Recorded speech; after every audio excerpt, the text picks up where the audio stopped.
Raj TV views எல்லாருக்கும் வணக்கம் and welcome to a show சரித்திர நாயகன் சிவாஜி கணேசன். இந்த நிகழ்ச்சியில் சிவாஜி அவர்களுடைய ஃபிலிம் கெரியரில் நடந்த பல இன்ட்ரெஸ்டிங்கான விஷயங்களை நம்ம பார்த்துக்கிட்டு இருக்கோம். அந்த வரிசையில் இன்னைக்கு எபிசோட்லையும் பல சுவாரஸ்யமான அப்டேட்ஸ் உங்களுக்காக காத்துக்கிட்டு இருக்கு. வாங்க நிகழ்ச்சிக்குள்ளே போகலாம். 1960 ஆண்டு தீபாவளிக்கு ரசிகர்களின் எதிர்பார்ப்புக்குரிய படங்கள் 3. மக்கள் திலகத்தின் மன்னாதி மன்னன், நடிகர் திலகத்தின் இரட்டை இலக்கிய சித்திரங்கள், 1 அகிலனின் பாவை விளக்கு, 2வது மு வரதராசரின் பெற்ற மனம் ஆகிய திரைப்படங்கள். பாவை விளக்கு திரைப்படம் இயன்றவரை நாவலை ஒட்டியே திரைப்படமானது. குற்றாலம், தாஜ்மஹால், பம்பாய், சென்னை என படப்பிடிப்பு சுழலும். சிறப்பு அனுமதி பெற்று முதல் முறையாக தாஜ்மஹாலுக்குள் படமாக்கப்பட்ட காவியமா நெஞ்சில் ஓவியமா பாடல் அதில் இடம்பெற்றது. ஒரு எழுத்தாளனின் வாழ்க்கையை அடிப்படையாக கொண்டும் அவரது வாழ்க்கையில் முக்கிய பங்களிப்பை கொண்டிருக்கும் பெண்களை பற்றிய கதை அம்சத்திலும் படம் அமைஞ்சிருக்கும். 4 பெண்கள் எழுத்தாளர் ஆகியோருக்கு இடையில் இருக்கும் அன்பு, மரியாதை, ஒருவித நேசத்தை கண்ணியமாகவும் நேர்மையாகவும் வெளிக்காட்டிய விதத்தில் பாவை விளக்கு அந்த காலகட்டத்தில் தமிழ் சினிமாவுக்கு புதுமையான கதைக்களத்துக்கான வாய்ப்பை உருவாக்கியது அப்படின்னே சொல்லலாம். ஒரு வாலிபனின் உள்ளத்தில் முறைப்பெண் என்ற முறையில் ஒருத்தி சுலபமாக இடம் பிடித்து கொள்கிறாள். மற்றொருத்தி நடன நங்கை.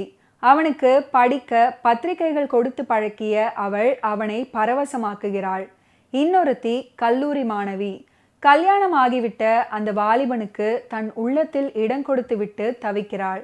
இன்னொருத்தி இளம் வயதில் கணவனை இழந்த பெண்.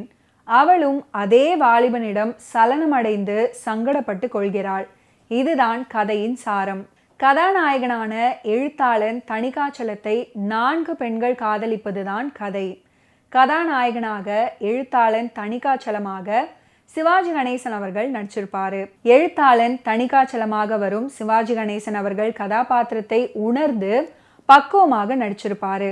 சோகத்தில் மூழ்கி சோர்ந்து போகவும், ஆத்திரம் கொண்டு அதிர்ந்து பேசவும், காதலிக்கவும், கண் கலங்கவும் இந்த கதாபாத்திரத்துக்கு நிறைய சந்தர்ப்பங்கள் கிடைப்பதால் அவர் நன்றாகவே நடிச்சிருக்கிறார் அப்படின்னு சொல்ல தேவையில்லை. அவர் நடிப்பின் சிறப்புக்கு என்னவெல்லாம் தேவையோ அத்தனையும் பாவை விளக்கில் இருக்கின்றன. ஆனால் மூலக்கதையில் தணிகாச்சலம் கேரக்டர் ஒரு ஏழை. ஆனால் படத்துல நிமிஷத்துக்கு ஓர் உடை மாற்றி உற்சாகமாகி இருக்கும் வாலிபன். அவன் ஒரு தொழிற்சாலையில் வேலை பார்ப்பதாக மூலக்கதை கூறுகிறது. படத்துல அவன் வேலை இல்லாதவன். ஆனால் சௌகரியத்துக்கு ஒரு குறைவும் இல்லை.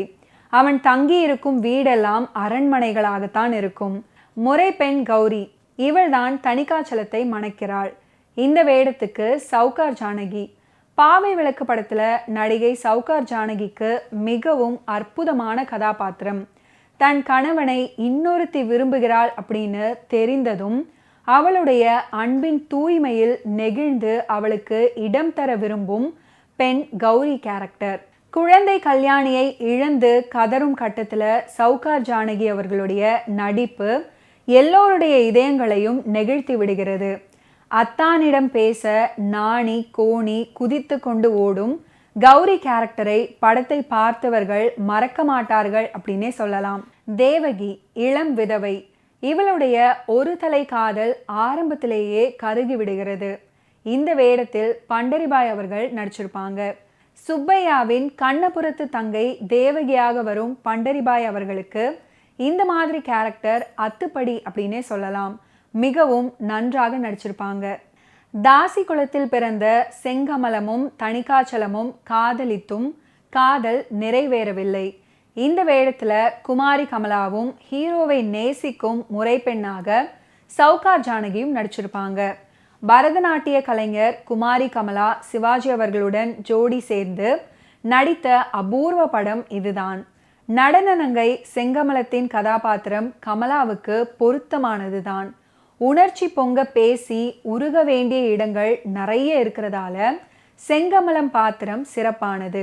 கதாபாத்திரத்தை உணர்ந்து உருகி அனுபவித்து நடிச்சிருக்காங்க அப்படின்னே சொல்லலாம். கமலாவின் அபிநய தோற்றங்கள் மிகவும் நன்றாக இருக்கும். பம்பாயில் தணிகாச்சலத்தை கண் சிதறிய சலங்கைகள் போலே அப்படின்ற பாட்டுக்கு கமலாவின் அபிநயம் அற்புதமாக இருக்கும்.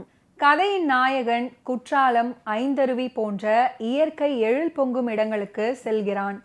கதாநாயகனோ ஒரு எழுத்தாளன். அந்த இயற்கை அழகையெல்லாம் பார்த்ததும் அதன் எழிலை பாடுவான். இதுதான் திரைப்படத்தில் பாடல் இடம்பெறும் சூழ்நிலை.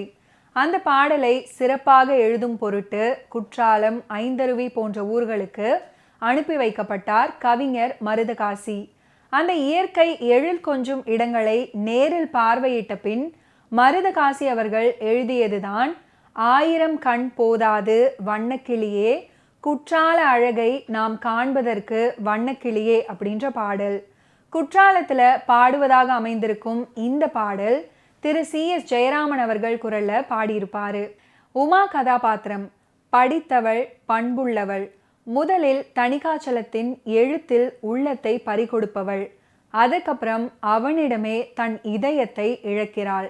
ஏற்கனவே திருமணமாகி மனைவியுடன் வாழும் தணிகாச்சலத்தை மனப்போராட்டத்தில் சிக்கி தவிக்க வைக்கும் உமாவாக MN ராஜம் அவர்கள் நடிச்சிருப்பாங்க. திருமணமாகி மனைவியுடன் வாழும் தணிகாச்சலத்தை காதலிக்கும் வாசகி கல்லூரி மாணவி உமாவின் பாகத்தை MN ராஜம் ஏற்று நடிச்சிருப்பாங்க. அது மிகவும் சிரமமான கதாபாத்திரம். அழ வேண்டும், ஆனால் அழுது வழியக்கூடாது. சிரிக்க வேண்டும், ஆனால் ரொம்ப சிரிக்கவும் கூடாது. பொங்க வேண்டும், ஆனால் பொறுமையை கைவிடக்கூடாது. காதலிக்க வேண்டும், ஆனால் அந்த காதலை வெளியே காட்டிக்கொள்ளக்கூடாது. இந்த புதுமையான கதாபாத்திரத்தில் MN ராஜம் அவர்கள் தான் ஒரு தேர்ந்த நடிகை அப்படின்றத நிரூபிச்சிருப்பாங்க. முழு கதையையும் தன்னுடைய நடிப்பாற்றலால் சுமந்திருக்கிறாரு நடிகர் திலகம் சிவாஜி கணேசன் அப்படின்னு சொன்னால் அதை யாராலையுமே மறுக்க முடியாது. தமிழ் சினிமாவில் நாவலை தழுவி உருவான படங்களில் முக்கியமான படமாக சிவாஜி கணேசன் அவர்கள் நடித்த பாவை விளக்கு திரைப்படம் அமைந்தது. படத்தின் பெரும்பாலான காட்சிகள் சிவாஜி கணேசன் அவர்களுடைய வீட்டில் வைத்தே படமாக்கப்பட்டது. இந்த படம் தான் முதல்ல சிவாஜி கணேசன் அவர்களுடைய அன்னை இல்லம் வீட்டில் படமாக்கப்பட்ட திரைப்படமாகும். படத்தின் முதல் காட்சி பாவை விளக்கு கதையை எழுத்தாளரான சிவாஜி கணேசன் நண்பர்களிடம் விவரிப்பது போன்று இடம் பிடித்திருக்கும். பாவை விளக்கு கதையை நாவலாக வாசிப்பதிலிருந்த உணர்ச்சி பெருக்கும் விறுவிறுப்பும் திரைக்கதையாக உருவாக்கி அதை காட்சிப்படுத்த இல்லாமல் போனது.